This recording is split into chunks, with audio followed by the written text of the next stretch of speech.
For this tutorial, we're going to look at inquiry forms in Squarespace, and we're going to build one from scratch, but also I'm going to flick through the options we've got here in SquareForge, information about this in the description, and we can see there's a few different contact form options available to us. These are just simple starting styles which we can add to our form blocks as well. Let's say we wanted this option here. We click Edit. We find the selection that we like, and we'll save it as a favorite for later. If you don't have SquareForge or you don't intend on getting hold of it, don't panic, because I'm going to show you how to build both of these forms from the ground up. So now I've saved those, I can exit and I don't need to save the page. Those are now saved as favorites, and we can go down to our playground page and edit this. And we're going to add two sections which are both saved from those options. So that's the first one, that's the second. Both should work on mobile. So if we switch to mobile, we can see that there's an image block here and then a contact form below. And this option here has got a background card color and an image below that form as well, but also an image above it. We switch back to desktop view. We've got the option to put two different images either side of this form, so quite a unique look to it. Let's say we wanted to replicate this and build it from the ground up. I've already got a blank section in here, but what I'm going to do is go to Add Section, then add a blank section. Let's look at the components that make up this section. We've got a text block for the title, then we've got the form, then we've got an image, which I've used just a simple grey swatch. This is what I use in SquareForge, just to make it adjustable and malleable to your final design. Sometimes I find that if you see photos or colours that don't quite match your brand, it can be quite off-putting. Let's start by adding the form in, because that's the main focus of this section. And as we can see here, we've got the form option. I'm going to put that into place, then I can drag it and resize it and adjust accordingly. Okay, so that's the first form in place. And we can see there's more padding here. So this is just simply a case of moving it across to create more spacing. And we're going to move it down a couple. We can see the grids behind. This will now allow us to add a new text block, which is the form title.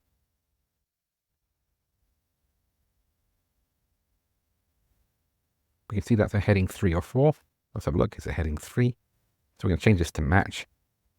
And also positioned at the top. So if I deselect it and select it once more, we get our block options, and we can align this to the center to get more uniform spacing between the text and the form.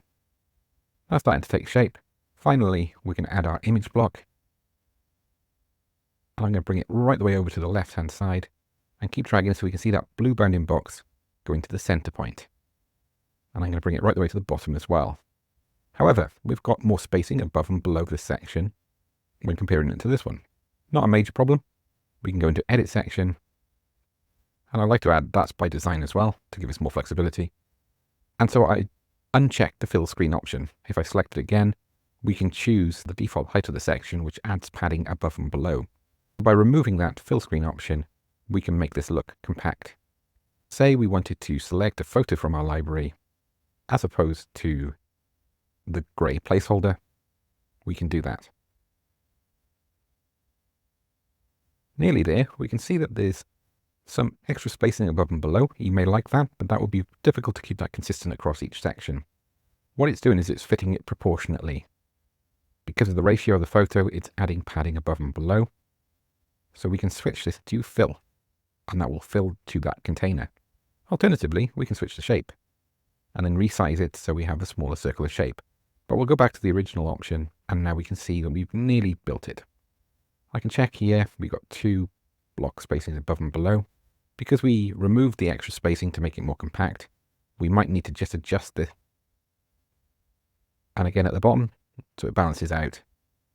And now readjust our image to fit that container. We now have that looking nice and smart. What I can do here is go in by double clicking on the form, and we've got a number of options. We can change the submission button setting. We can rename the form. I definitely recommend doing that. Most importantly, we can go in and edit the form field. There's a wide range of options available to us. and I probably will create a more advanced tutorial in the future showing how we can get the most out of some of these more advanced options. A relatively new feature is file upload. This is one that I'd been calling for years, and now we can upload files to our Squarespace forms.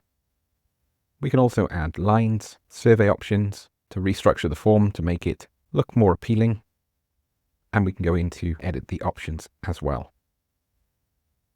Any form field can be made required, and so we can see that it's required in brackets. It used to be an asterisk, but I quite like that in terms of it makes it very, very clear and easy for the viewer to understand what's required and what isn't. You can reorder the form fields by clicking on this grid block here and dragging it into position. Alternatively, you can just delete it. Once we've edited our form fields, we can look at the post submit. This is once they've filled in the form, there's a thank you message, and I strongly recommend just changing that to make it more personalized and a little more detailed. You can also add in some HTML and use trackers like Pixel. Alternatively, instead of sending a message within the page, you can send your visitor to a standalone page once they have filled in the form. For example, if you wanted to create a form that is a lead magnet which has a white paper that you're providing for free as long as someone signs up to a mailing list, you can change this to the page where they can download that document, or even send them straight to the PDF itself. If we go to design, there's a host of relatively new features with Squarespace on this option. We've got the option to switch it to lightbox mode. We can highlight the first input. Just be careful with that. It can look a little bit busy and over the top. Although I do like the glowing of the block itself. It's subtle, but it does the job nicely for us.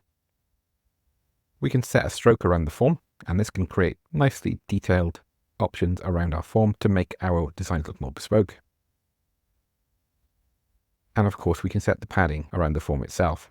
Because we've already taken care of the spacing elements, we're just going to remove all of those and leave that as it is. We've also got formatting like alignment options. We can change our button style to match either our secondary or tertiary style that we can edit via these button styles here. I've created a separate tutorial showing how you can edit buttons as well. And finally, if we go to our storage option, we can send our email notification to an email address of our choice. We've also got additional storage options as well, like being able to send it to Zapier or connect it to Google Drive, or once our visitors' contact details are in Google Drive, we can link them up to a CRM using Zapier, Make, TaskMagic, or any AI tool that you want. So many options with the form. If we jump back now, and we're going to quickly recreate this option here. So instead of cheating and going for that, we're going to go to the blank section. And we can see here, we've got the contact information. So I'm just going to copy and paste that to save us a bit of time. Drag our text block into position. I'm going to put it to center. And I'm going to move it just so it's taking up more space.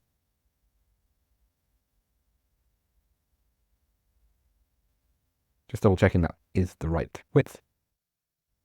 And we can see that this is a shape option here, but we're going to add our form in.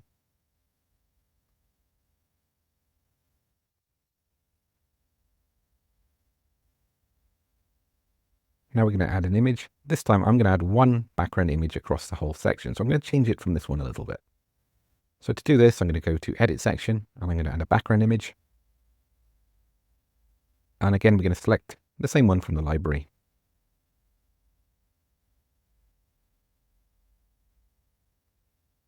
And we can see that our image is in place, but it's looking a little bit washed out, and we're not seeing the content as we should. So if I'm going to go into Edit Section, there's one more thing I'm going to do, which is go to that fill screen option as well.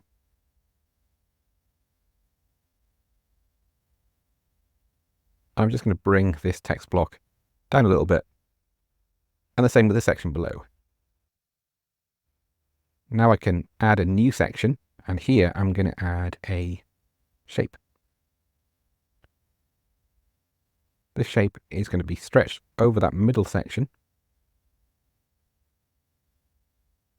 to match the width of the section above. The reason these lines aren't aligned is due to the gap spacing in the section. So if I was to edit the spacing between each of these grid blocks, or just remove it completely, we can see now that those are aligned.